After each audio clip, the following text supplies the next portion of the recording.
اعوذ باللہ من الشیطان الرجیم بسم اللہ الرحمن الرحیم الحمد للہ رب العالمین الصلاة والسلام علی سیدنا و نبینا و حبیب قلوبنا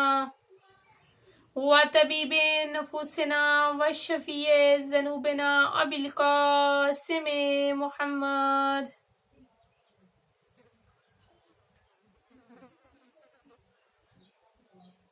تمام تر حمد و ثنا اس خالق کا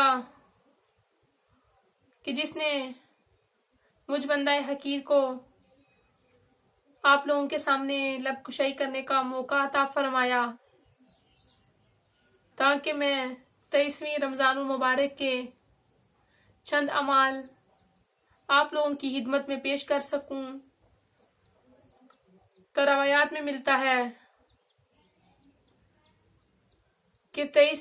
رمضان المبارک کی رات جو ہے وہ بہت فضیلت اور اہمیت کی حامل ہے، اور بعض روایات بتاتی ہیں کہ یہی 23ویں رمضان المبارک کی جو رات ہے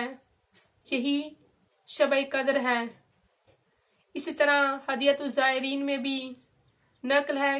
کہ جو شب قدر کی رات ہے وہ 23ویں رمضان المبارک کی ہی رات ہے۔ اور میں نے چند اعمال آپ لوگوں کے سامنے 19ویں رمضان المبارک کے اور اسی طرح میں نے 21ویں رمضان المبارک کے چند اعمال آپ لوگوں کے سامنے پیش کیے، تو اب 23ویں رمضان المبارک کے بھی کچھ اعمال ایسے ہیں کہ جو اعمال مشترکہ ہیں جو میں نے پہلے بیان کیے ہیں، اور اب کچھ اعمال ایسے ہیں کہ جو مخصوص ہیں صرف 23ویں رمضان المبارک کی رات کے ساتھ۔ تو وہ کون سے اعمال ہیں؟ سب سے پہلا جو عمل بتایا جاتا ہے وہ یہ ہے کہ سورہ عنکبوت کی و سورہ روم کی تلاوت کی جائے۔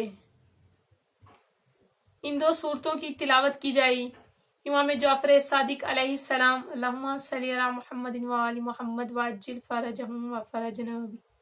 انہوں نے بقسم فرمایا کہ اس رات ان دو سورتوں کو پڑھنے والا وہ اہل جنت میں ہوگا، کہ جو ان دو سورتوں کو بجا لائے گا وہ اہل جنت ہوگا۔ اور تیسرا یہ کہ سورہ حامیم پڑھنا، یعنی سورہ دہان کی تلاوت کی جائے۔ اور نمبر 3 کہ 1000 مرتبہ سورہ قدر کی تلاوت کی جائے۔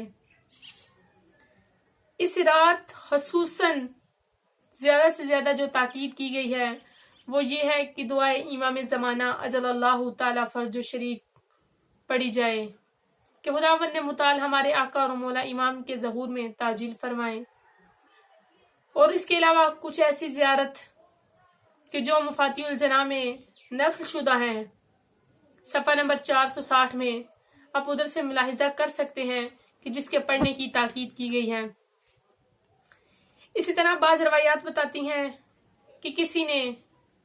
امام جعفر صادق علیہ السلام سے سوال کیا کہ یہ جو 100 رکعت نماز ہے شب قدر میں جس کے پڑھنے کی تاکید کی گئی ہے، اگر کوئی شخص قدرت نہیں رکھتا کہ وہ کھڑا ہو کے نماز پڑھے 100 رکعت، تو کیا وہ بیٹھ کے پڑھ سکتا ہے؟ تو امام نے کیا جواب دیا؟ امام نے فرمایا کہ اگر بندہ کھڑے ہو کے نماز کو بجا لانے کی قدرت نہیں رکھتا تو وہ بیٹھ کے نماز کو بجا لائے، اور جو شخص اسی طرح بیٹھ کے نماز کو نہیں بجا لا سکتا تو اس کو چاہیے کہ وہ پشت کے بل لیٹ جائے اور لیٹ کر نماز پڑھے۔ یعنی اس نماز کی اتنی فضیلت ہے کہ امام نے فرمایا کہ بیٹھ اگر نہیں سکتا تو پشت کے بل لیٹ کر پڑھے۔ اسی طرح رسول خدا صلی اللہ علیہ وآلہ وسلم روایات بتاتی ہیں کہ پیغمبر خدا جو رمضان کا تیسرا آخری عشرہ ہوتا تو اس رمضان میں اپنے بستر کو سمیٹ لیتے اور خود کو عبادت کے لیے اسی طرح سے یعنی کمر باندھ لیتے کہ لوگوں کو بھی ہدایت کرتے عبادت کی طرف۔ اور اسی طرح جناب سیدہ سلام اللہ علیہ سے روایت نقل کی گئی ہے کہ جناب سیدہ سلام اللہ علیہا اپنے گھر میں کسی کو بھی 23ویں کی رات سونے نہ دیتی، اور جس کو اگر نیند آتی تو وہ پانی کے چھینٹے منہ پر مرواتی، اور یہاں ایسا کرتی کہ دن کو ہی کہتی کہ آج دن کو ہی سو جائے تاکہ رات کو نہ سو سکیں، کیونکہ یہ رات بہت افضلیت کی حامل ہے، یہ رات اتنی اہمیت کی حامل ہے کہ جناب سیدہ سلام اللہ علیہا ان کو یا تو دن کے ٹائم کھانا کم پیش کرتی تاکہ وہ رات کو جاگ سکیں، اور پھر فرماتی کہ بد قسمت ہے وہ شخص کہ جو شخص آج کی رات سو جاتا ہے اور وہ نیکی سے محروم رہ جاتا ہے۔ جناب سیدہ بتانا چاہ رہی ہیں کہ 23ویں رمضان المبارک کی فضیلت اس قدر ہے کہ جو بندہ اس عبادت سے محروم رہ جاتا ہے وہ بد قسمت شخص ہے۔ تو سامعین محترم، وہ بی بی جو سیدۃ النساء العالمین ہے، جو تمام خواتین کے لیے اسوہ ہے، نمونہ ہے، آئیڈیل بی بی ہیں، وہ بی بی کہہ رہی ہیں کہ اس رات کی عبادت کا اجر و ثواب اس قدر ہے کہ جو نہیں بجا لاتا وہ بد قسمت شخص ہے۔ تو آئیے ہم اپنی زندگیوں میں دیکھتے ہیں کہ آیا ہم خوش قسمت ہیں یا ہم بد قسمت ہیں؟ کیا ہم ان اعمال کو بجا لا سکتے ہیں یا نہیں؟ تو سب سے یہی التماس ہے کہ خداوند متعال سے التجا کرتے ہیں کہ خداوند متعال ہمیں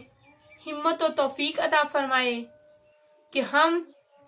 ان تمام عبادات کو بجا لا سکیں، اور ہم جناب سیدہ سلام اللہ علیہا کی کنیزوں میں شامل ہو سکیں، امام زمانہ اجل اللہ تعالی فرج شریف کے لشکر میں شامل ہو سکیں، اور ہم بھی ان خوش قسمت افراد میں شامل ہوں۔ صدق اللہ العلی العظیم، والسلام۔